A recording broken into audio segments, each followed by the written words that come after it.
안녕하세요. 임원희 목사입니다. 오늘은 에스겔서를 가지고 여러분들과 함께 하도록 하겠습니다. 예레미야 때 잠깐 말씀드렸듯이 이 예언자 에스겔은 1차 포로로 잡혀올 때 바벨론에 끌려온 제사장 집안의 사람입니다. 제사장이었죠. 593년, 그러니까 587년에 나라가 망했는데 그보다 10년 전에 먼저 왔고 바벨론의 포로로 끌려와서 5년 후에 하나님으로부터 예언자로서의 소명을 받습니다.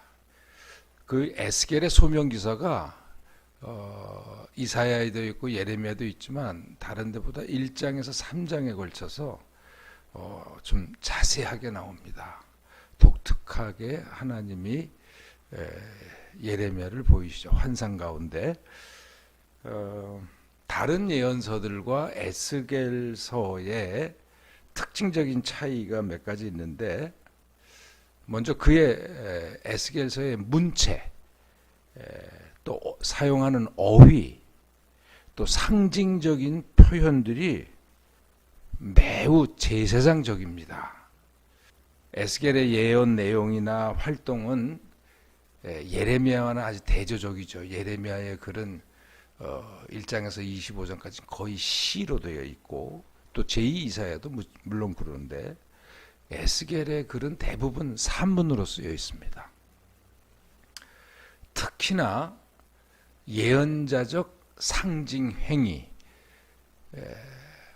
예언자들이 하나님의 말씀을 전할 때 말로만 하는 게 아니라 모든 사람들의 눈길을 끄는 이상한 행동으로 또 그 행동을 먼저 보이고, 그리고 그 의미에 대해서 이제 설명을 하죠. 근데 에스겔서에는 아주 기괴한 아주 특별한 예언자적인 상징 행위들이 많이 나옵니다. 그리고 또 다른 것이 에스겔서에 이르러서는 많은 환상 체험, 하나님께서 보여주시는 그런 환상들을 보고 그것을 표현하는 그런 내용들이 아주 도드라집니다. 특히 1장에서 3장까지의 그 소명 기사는 거의 그발강가에서 체험했던 환상에 대한 자세한 내용입니다. 이제 그래서 에스겔서에 척 들어가는 순간부터 다른 예언서하고는 완전히 다른 그런 모습을 보게 됩니다. 예언자들의 소명, 부르심과 관련해서 유념해야 할 것은 하나님의 부르심을 받은 예언자들의 기질, 성품, 개인적인 개성 등이 아주 다양하다는 것입니다. 소명, 부르심이죠. 소명은 그 단어 자체가 품고 있듯이 하나님의 부르심입니다. 즉 사람이 자기가 예언자가 되고 싶어서 예언자가 된 사람은 하나도 없습니다. 소명의 주도권은 전적으로 하나님이 쥐고 계십니다. 이것이 모든 예언자들의 공통점입니다. 그렇지만 그렇게 하나님의 부르심을 받기까지 각 예언자들이 자라난 환경, 또 삶의 체험, 그러면서 타고난 기질뿐만 아니라 그 기질이 어떤 환경에서 어떤 모습으로 어떤 성품이 되었는지, 또 그가 체험한 신앙의 경험, 하여튼 이렇게 각자 고유한 특징 등에 있어서 아주 예언자들마다 개인차가 큽니다. 그런 개인차는 예언의 선포의 형식이나 또 예언 하나님으로부터 받은 말씀의 사람의 언어나 행동으로 표현하는 방식 등에 있어서 예언자들마다 매우 다릅니다. 이렇게 예언자들의 그 예언 선포의 다양성을 예언서 읽기에서 맛볼 수 있음은 각기 달라 보이는 신앙의 기질이나 개인차죠. 또 특징적인 은사들의 다양성을 이해하고 우리가 포용하는데 아주 매우 중요합니다. 하나님은 그 어떤 단일한 기준에 의해서 사람을 택하시거나 일정한 방식 또 일정한 언어 또 통일된 행동 뭐 이런 빛깔 그것으로 사람을 부르시거나 예언 말씀을 드러내지 않으시고 다양한 사람들에게 다양한 모습과 방법과 언어의 힘으로 당신의 뜻을 계시하시고 그것을 전하게 하시는 겁니다. 우리가 신앙생활을 하면서 겪게 되는 그 독선, 나만이 내 방식만이 바르다 하고 생각하는 그러한 자세는 이러한 다양성을 거부하고 그 어떤 한두 가지의 방식, 신앙의 모습만을 고집하는 데서 비롯됩니다. 근데 예언서를 읽다 보면 똑같은 하나님의 사람으로 부르심을 받았지만 어떻게 이렇게 이사야와 또 제2 이사야 또 예레미야 또 에스겔 또 아모스 어떻게 이렇게 각자가 다 다른가 하는 걸 보면서 정말 하나님의 무엇 하나로 꼬집어 말할 수 없는 하나님의 자유라 그러죠.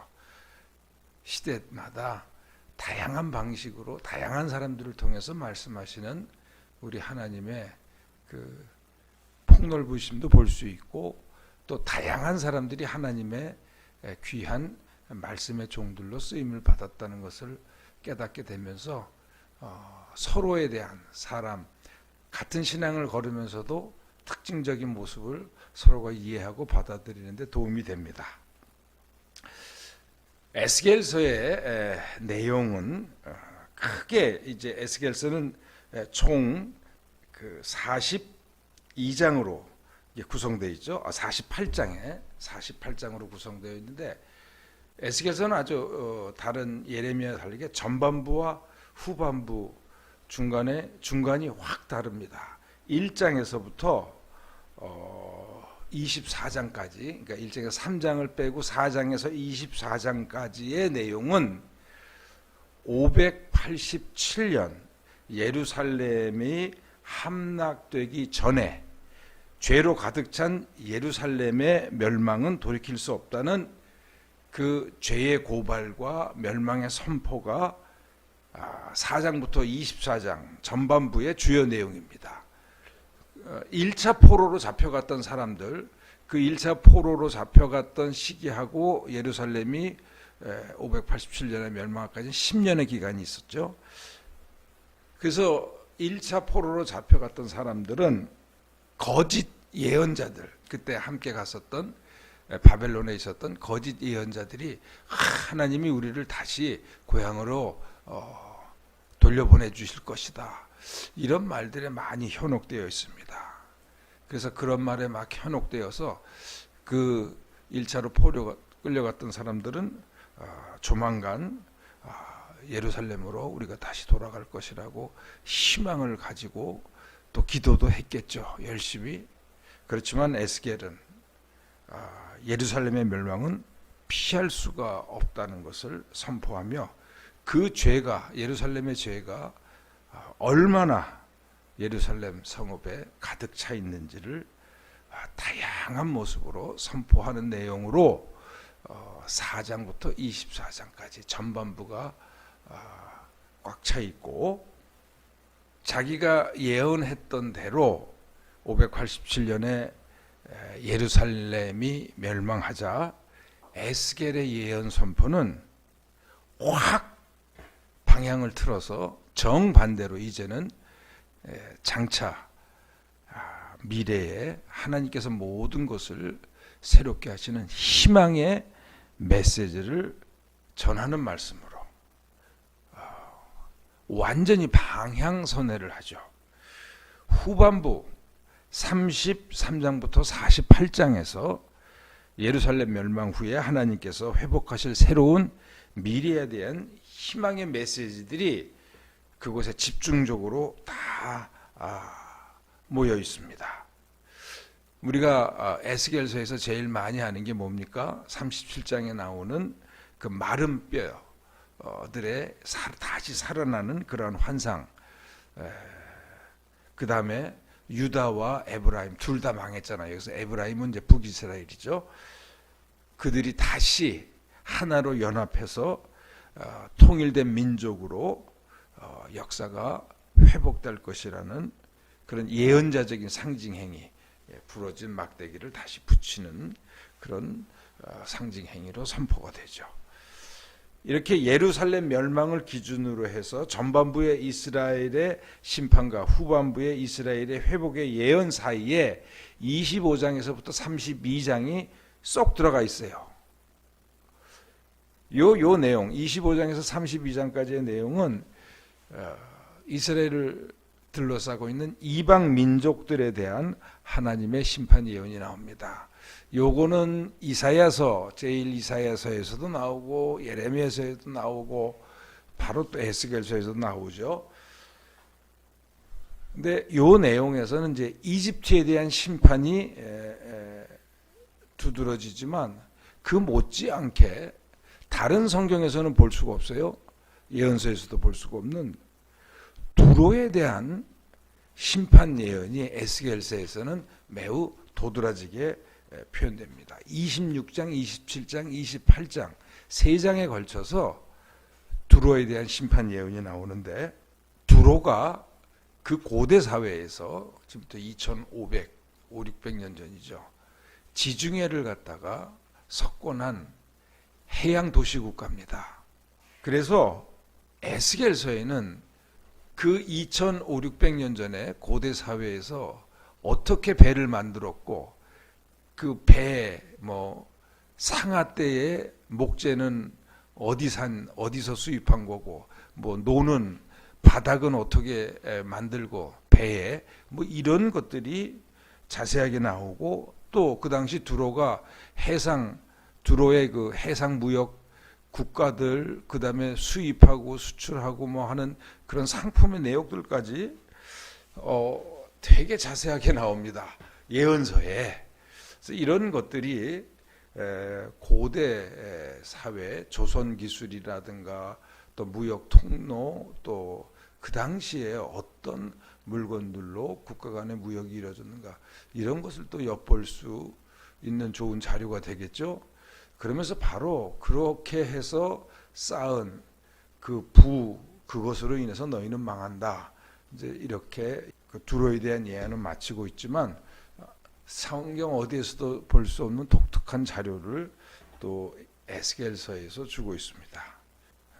그리고 주목할 만한 또 주목해야 할 에스겔서의 내용은 후반부 즉 이제 미래에 대한 희망을 주는 메시지 중에서 40장에서 48장 마지막 부분에 있는 9개의 장에서 성전, 예루살렘 성전이 다시 재건되고 그 성전을 중심한 새로운 예루살렘과 이스라엘의 회복에 대한 예언 선포가 아주 자세하게 나옵니다.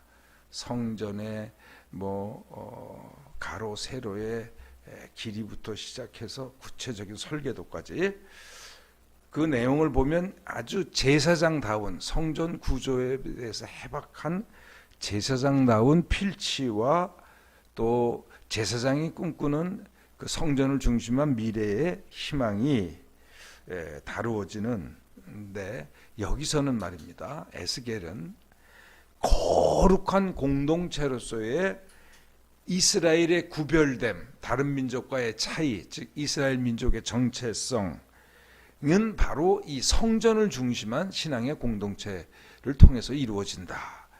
그런 예언의 약속을 선포합니다. 또 바로 이 40장, 48장에서 나오는 거대한 환상이거든요. 거대한 환상의 특징적인 내용들이 성경의 마지막 책이 뭐죠? 요한계시록. 요한계시록의 마지막 부분이 20장과 21장입니다. 21장에서 성경 66권은 끝나는데 마지막 두 장을 장식하고 있는 요한계시록의 내용이 새 하늘과 새 땅의 새 예루살렘의 모습인데, 그 요한계시록에서 사도 요한이 이 새 예루살렘, 하늘로부터 임하는 새 예루살렘을 묘사할 때 바로 이 에스겔서 이 40장에서 48장에 나오는 예루살렘 성전에 대한 묘사를 많이 가져와서 새 예루살렘을 묘사하고 있다는 것, 이게 특징적입니다. 그래서 여러분, 신약의 어떠한 내용도 구약 없이 하루 예수님의 계시와 사도들의 계시를 받은 것을 통해서 뚝 떨어진 게 아니고, 모든 신약의 말씀들은 구약에 뿌리를 두고 있다는 거. 근데 그런 것을 구약을 읽게 되다 보면 우리가 깨닫게 됩니다. 그리고 이제 마지막으로 에스겔서에 대해서 말씀을 하나 더 드릴 것이 있는데, 이거는 예언서, 에스겔서뿐만이 아닙니다. 예언서의 글들에는 우리가 좀 읽기에도 좀 거북하고 좀 민망스러운 성적인 묘사나 성적인 이미지, 섹스 이미지가 유독 많이 나옵니다. 제일 먼저는 호세아고 또 예레미야에서도 많이 나오고, 그런데 에스겔이 아주 대표적입니다. 에스겔서가 아주 특징적입니다. 여러분, 이제 에스겔서 16장을 보면 예루살렘을 음녀에 비유한 아주 구체적인 내용들이 63계절의 내용의 분량으로 길게 예언 선포를 하는데, 그 성적 묘사에 있어서 아주 매우 노골적입니다.